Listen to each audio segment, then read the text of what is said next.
In this lecture, we'll be looking at an unusual and unique object, one whose function is simply a mystery.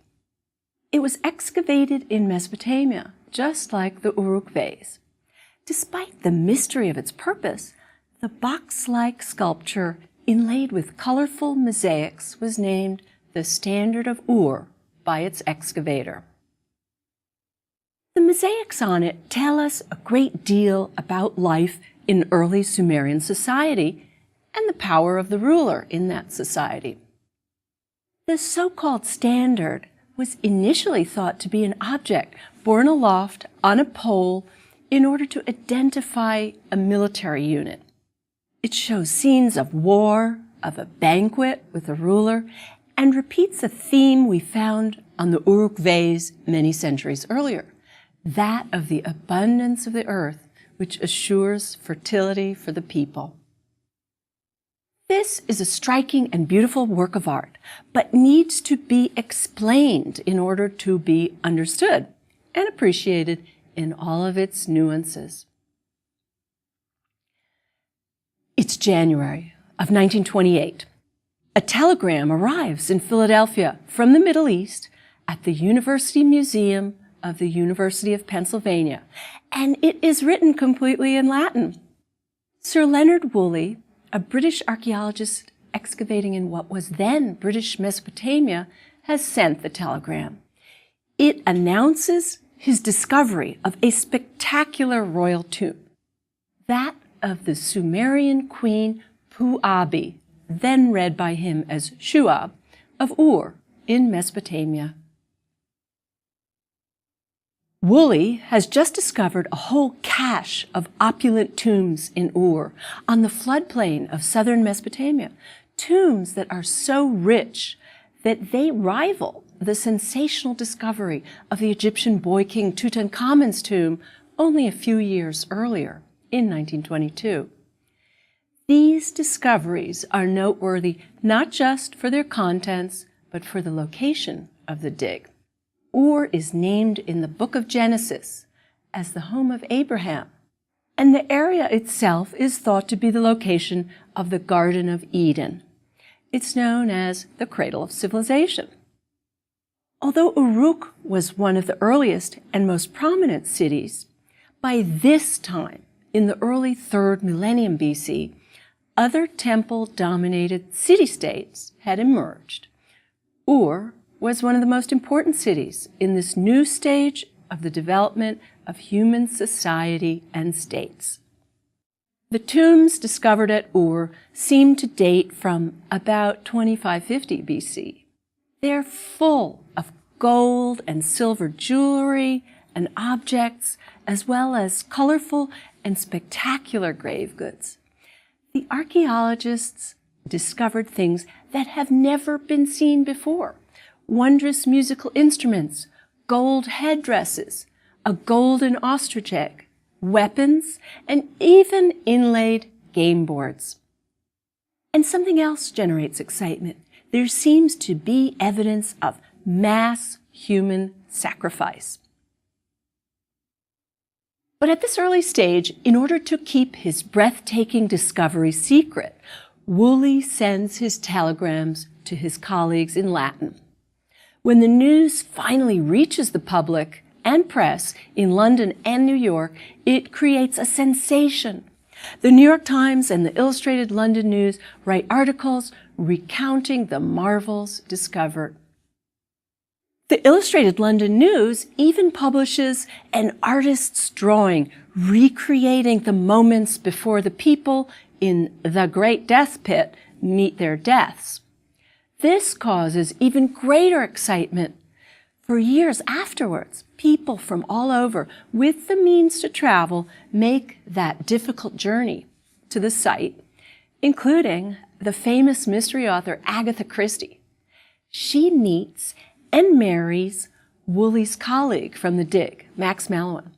And she even sets her mystery, Murder in Mesopotamia, at an archaeological excavation that resembles this one. The 1920s and early 30s are a golden age of archaeological discovery, and the public is fascinated by all the details. Because the archaeological expedition is a joint effort between the University of Pennsylvania Museum and the British Museum, the objects uncovered by the excavators are divided and shipped off to new homes in those two museums. In fact, a great deal of archaeology of this time and earlier sought to recover fabulous treasures and then remove them from their native lands to the museums of the excavators. This is definitely not something that happens nowadays. New moral standards, nationalism, pride, and the better resources of art-rich countries, they no longer allow this kind of wholesale removal of what's been called, after all, national patrimony. Archaeology as a discipline has changed. We no longer seek to wrest the treasures from the ground to exhibit in a museum far away. Instead, archaeologists are intent on finding out more about the culture and the society that produced them. And with this objective, we learn more. Objects that are excavated now usually stay in their countries in local museums or universities. The archaeologist Leonard Woolley is lucky to be there in Ur at the time, and his skills prove equal to the task. Fortunately, he turns out to be an imaginative and resourceful archaeologist under very difficult circumstances. He has plenty of energy and works late into the night. He knows how to rescue objects that seem lost to time, like the wooden sound boxes of the harps that long ago rotted away. So he pours wet plaster into the holes created by the rotted away wood and carefully brushes the dirt aside to reveal the plaster form of a now lost article. One particular mosaic-covered object discovered in tomb 779 requires Woolley's special attention. It turns out to be a trapezoidally shaped box with the wood rotted away, but with the remains of this elaborate design created by a multicolored mosaic. Nothing like it is known then or since. It lies near a man's shoulder, and Woolley imagines that it was supported on a pole by the deceased man. He reasons, because of its position, that it may have been carried as a standard in war. This mysterious object proves to be the most informative, beautiful, and enigmatic of all. Woolley says as much in his letters describing the discovery. To this day, no one knows whether the so-called royal standard of Ur is a standard, or even royal. And our knowledge of the royal cemetery is not much greater than what was known from Woolley's excavation. However, our understanding of the symbolism and of early Sumerian society in general is much better now.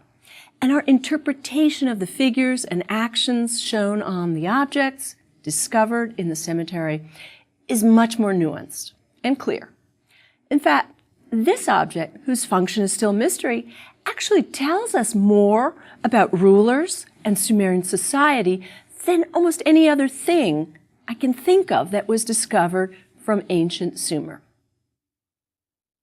Let's take a close look at the standard. What can we learn from the reconstructed standard of Ur? Just as with the Uruk vase earlier, we'll try to read what the registers of decoration can tell us. The box itself consists of two panels which slope together towards the top and two end pieces which are triangular but cut off at the top. All the sides are covered by three registers of mosaics. The inlaid pieces consist of lapis lazuli, shell, and red limestone set into bitumen, It's a sticky oil byproduct found in Iraq. Traditionally, the two large sides have been called war and peace because one side is organized around a depiction of a military campaign, and the other illustrates a banquet and files of people and animals. But there's more to it than that. In fact, these panels of inlay tell us a great deal, principally about the dual roles of a ruler of a Sumerian city-state and Sumerian society at the time around 2550 BC. Back in the time when city-states first began to coalesce and population pressures made resources like water and food scarce in this arid land, a ruler had a special obligation to and role for his people. A ruler back then, and even today, is expected to be a leader at war and a commander-in-chief. The so-called war side of the standard shows 3 registers of battle scenes and the aftermath of the fight. All are colorfully illustrated in pieces of red limestone, shell, and lapis inlays. The action seems to begin, just as it does in the Uruk vase, at the bottom register. The top register shows where all the action leads up to the most important figures. In the very top register and at the very center stands a figure broader and taller than all the others. His head actually pierces the outline intended for the panel. This outsized man holds what appears to be a staff and faces a group of men, some prisoners, who approach him. The men, clothed in kilt-like skirts with scalloped edges, are wearing sheepskins, and they are the soldiers. The naked, wounded men shown between them are the prisoners.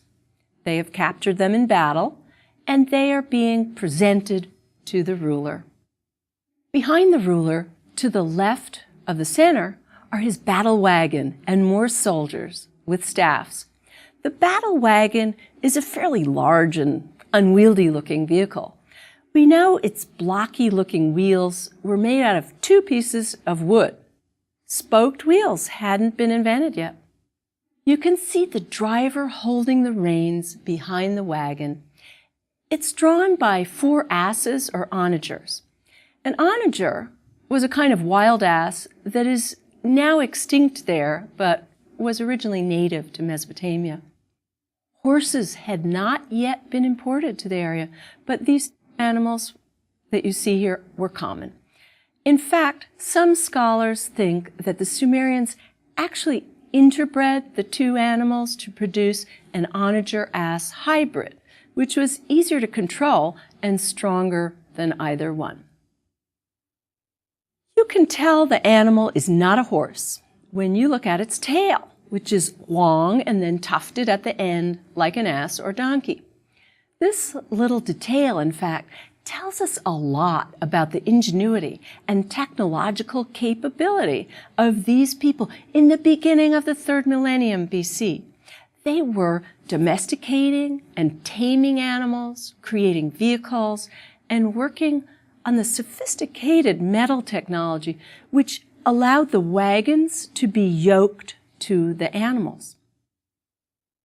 In the 2nd register is a scene of warfare.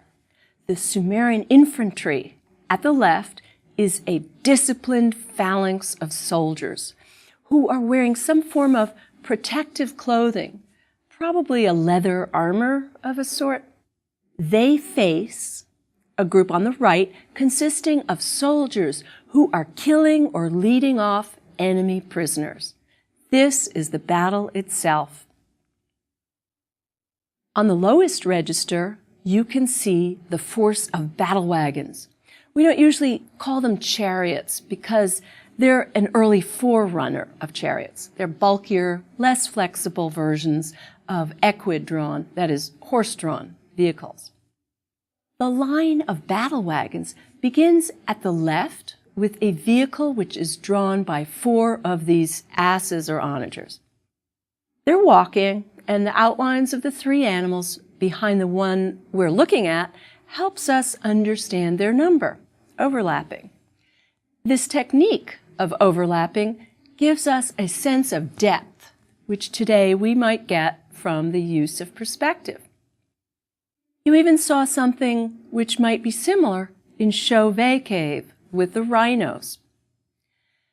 You can see in the back a warrior and in the wagon a driver who holds the reins, which pass over the high front of the wagon and then through what we call a terret or rein ring, which was yoked to the animals. The animals have nose rings. The metal bit had not yet been invented here. All these carefully rendered scenes show us a very detailed account of transportation technology for the Sumerians. You can also see the use of narrative in the quickening pace of the lower register. If you look at the next wagon to the right, you can see that the asses have picked up a bit of speed and their gait is now a canter. Their legs are farther apart. Below them, in the space between the legs, lies a prone figure of a nude, dead enemy. The rhythm picks up again with the next 2 groups. One is galloping, and the last appears to be in a flying gallop. The picking up of speed in these register scenes is a new invention, so far as we know, and we'll see it again, most notably in the Parthenon frieze, the huge marble masterpiece of a procession with horses that pulses with speed towards the central scene. The other notable aspect of the way the mosaic has been created is this. There is a rhythmic pattern, not just of the individual groups who vary between active and static poses, but also in the bright colors of the lapis lazuli and especially the red limestone. And this rhythmic pattern of colors punctuates the scene in a pleasing and sophisticated design. The wharf side also asserts the dominance and leadership of a powerful ruler. He's portrayed as victorious and is set triumphantly amidst and atop the battle, complete with his prisoners dead, the nude enemies at the very bottom, below the galloping onagers. The design is hierarchical, from bottom to top, in scale and in placement. Its layout resembles the Uruk vase, but it's in color. Let's look at the other side, which shows us a completely different aspect of rulership. This side, which was often called peace, has also been called victory, but its meaning is perhaps much broader than either. This opposite side depicts a big banquet at the top. It could perhaps be a cultic banquet, but it's often interpreted as a victory feast. Similar to the Uruk vase and the war side of this piece, the ruler is again the largest figure at the top. This time he's seated at the left, with his men facing him as they lift their cups. Below are 2 registers of mostly bald men who guide different kinds of livestock and other goods, as if to show off the bounty of the land, just as we saw earlier with the Uruk vase. One message seems to be common to both. The bounty of the land prevails, and the ruler holds sway over its productivity. In Ur, unlike in the Uruk vase, we see the fertility theme in the colorful inlay of shell, lapis lazuli, and red limestone.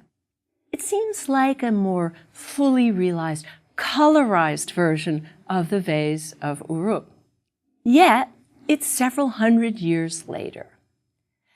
They both have similar concerns, depicting the ruler in a ritual scene with the fertile products of his land displayed.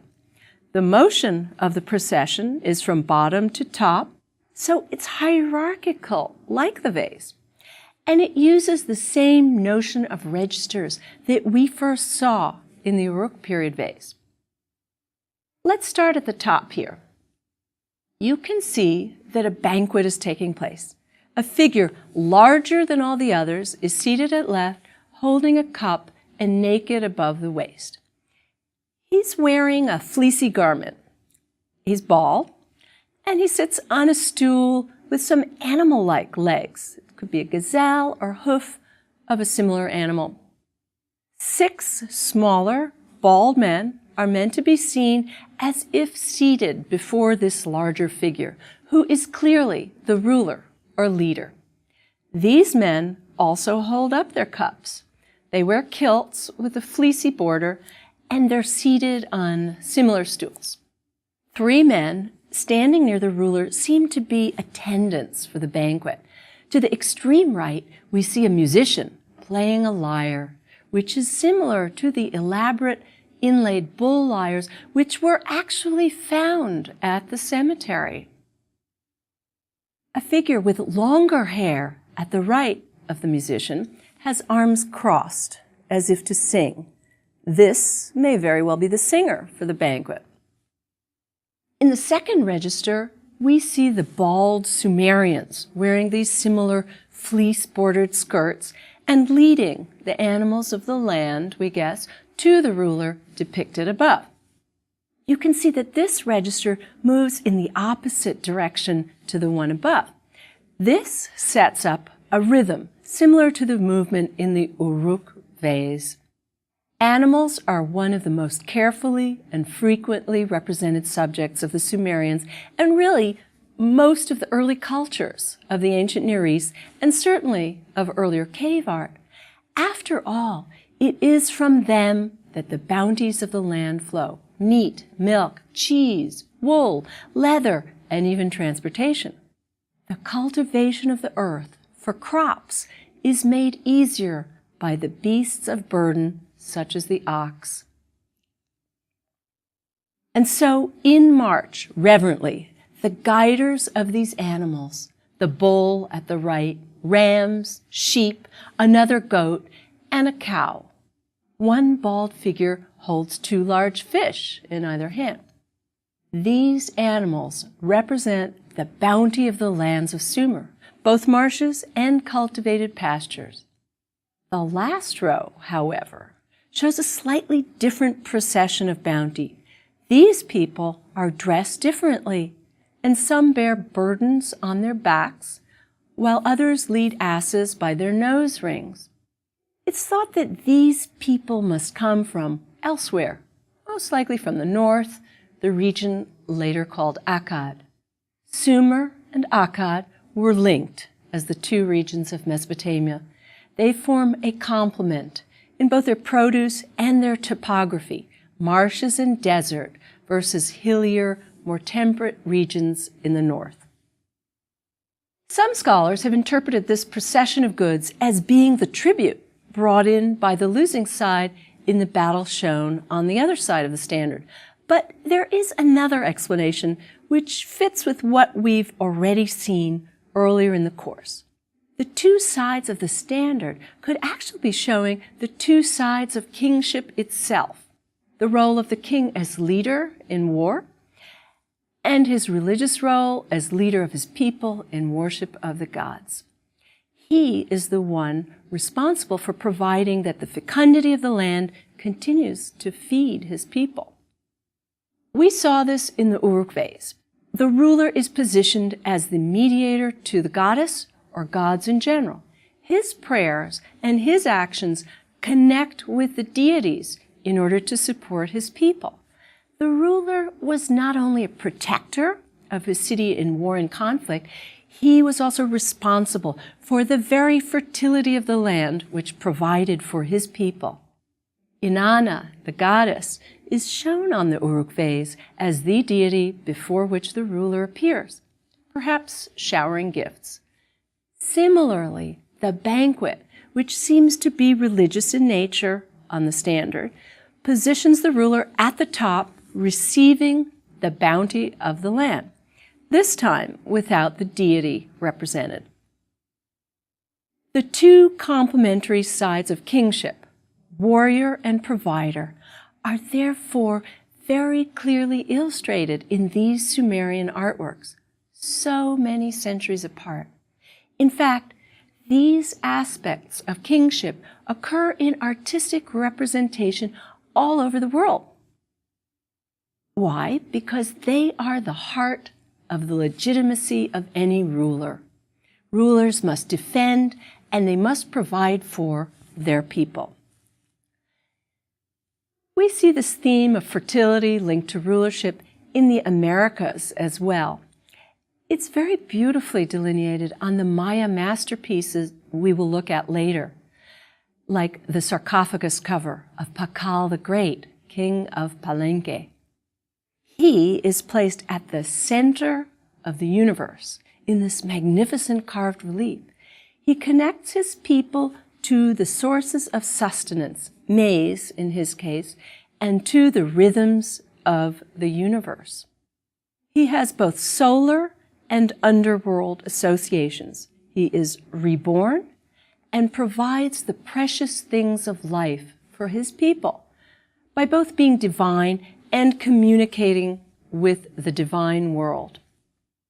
So, you can see that the Sumerians are by no means the only people who had such concerns and expectations for their rulers. In fact, we too, in the United States, have a president who is commander-in-chief of the military forces and who also is ultimately responsible for the economy and his people's well-being, both economic and often psychological as well.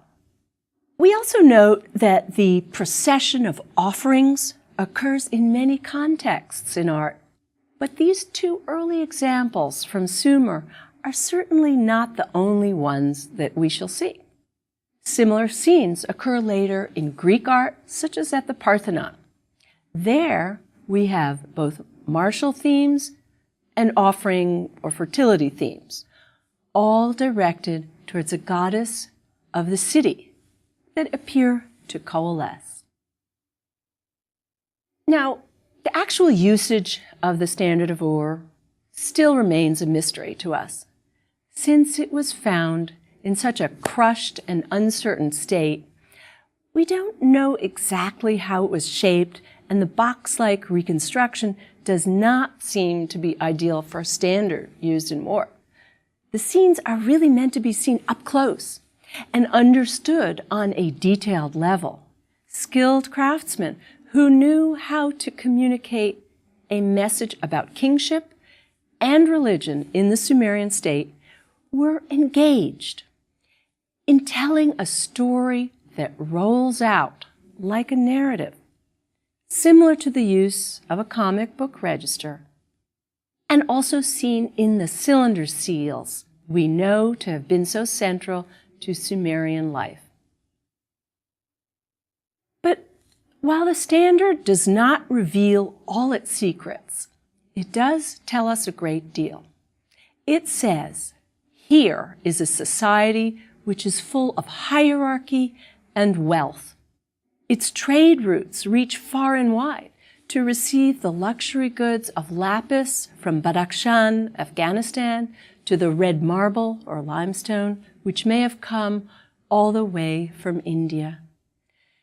Elaborate mosaics are crafted by skilled artisans.